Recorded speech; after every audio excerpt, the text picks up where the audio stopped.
वराछा धर्मनगर इलाके की घटना। सब्जी मंडी में व्यापारियों और नगर निगम कर्मियों के बीच झड़प। फ्रेश अकाउंट टीम लॉरी ले जाते बबल। सब्जी विक्रेता और दबाव लेखा टीम के बीच नोकझोंक। पुलिस ने मौके पर पहुंचकर मामला शांत कराया। ताज़ा खबर देखने के लिए देखते स्टार न्यूज नेटवर्क। जय हिंद। सामाजिक कार्यकर्ता सूरत शहर आज हूँ घણા વર્ષોથી ગરીબ ફેરિયાવાળા તેના માટે લડાઈ લડતો આવ્યો છું। આજે કોંગ્રેસના શાસનની અંદર જો વેન્ડર એક્ટ કોઈ બનાવ્યો હોય તો કોંગ્રેસના શાસનમાં 2014ની અંદર કે આ ફેરિયાવાળાને રોજગાર આપવાની જવાબદારી સરકારની છે, આ ફેરિયાવાળાને ભણાવવાની જવાબદારી સરકારની છે, આ ફેરિયાવાળાને દવાખાનાની જવાબદારી આ સરકારની છે।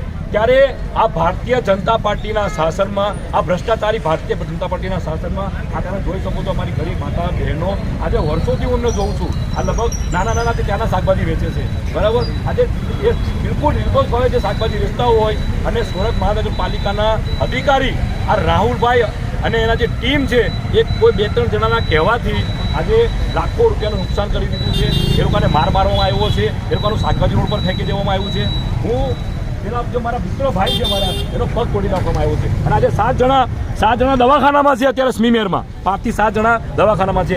આજે બહેનો પર અત્યાચાર, આ જેમ બેટી બચાવો બેટી પઢાઓની વાત કરતું આ ભાજપ આ મારી બહેનો પર હાથ ઉઠાવ્યો, બહેનો પર અત્યાચાર કર્યો।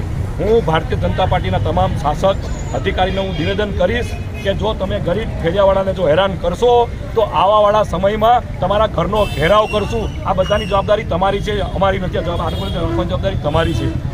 આજે સુરત શહેર હોય, ગુજરાતની અંદર બેરોજગારી, મોંઘવારી આજે ચરમસીમા પર છે। ત્યારે આ મારા માતા બહેનો આજે તમે જોઈ શકો છો મોટી સંખ્યામાં બહેનો શાકભાજી વેચતી હોય છે।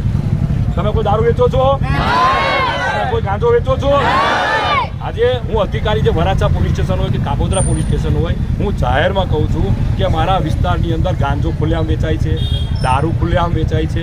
જો તમારામાં રેડ કરવાની તાકાત હોય તો હરીશભાઈ ગુજર તમારી હાથે આવવા તૈયાર છે, પણ તમે આ ગરીબ માણસોને કોઈ દિવસ અમારા આંકર પર હુમલો કરતા નહીં। કારણ કે અમારા ગરીબ માણસો બિચારા સવારે 4 વાગે ઉઠીને સરદાર માર્કેટ જાય, ત્યાંથી શાકભાજી બધી ભેજો કરે અને આ નાના સોસાયટીવાળા જો તમને ફરિયાદ કરતા હોય તો એની બેસીને રજૂઆત સાંભળો પહેલાં કે તમને ક્યાં દુખે છે।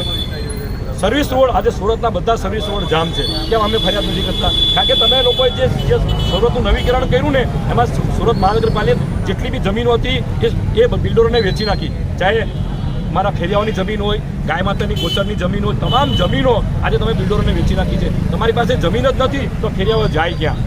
એટલે હું મીડિયાના માધ્યમથી ફરીવાર નિવેદન કરીશ કે અમારી માતા બહેનોને જ્યાં જે તકલીફ પડી છે એનું વહેલી તકે નિવારણ આવે અને શાંતિથી પાછું શાકભાજી વેચે એવી હું વેદના સાથે હું મીડિયા પત્રકારને અને તમામ અધિકારીને નિવેદન કરું છું।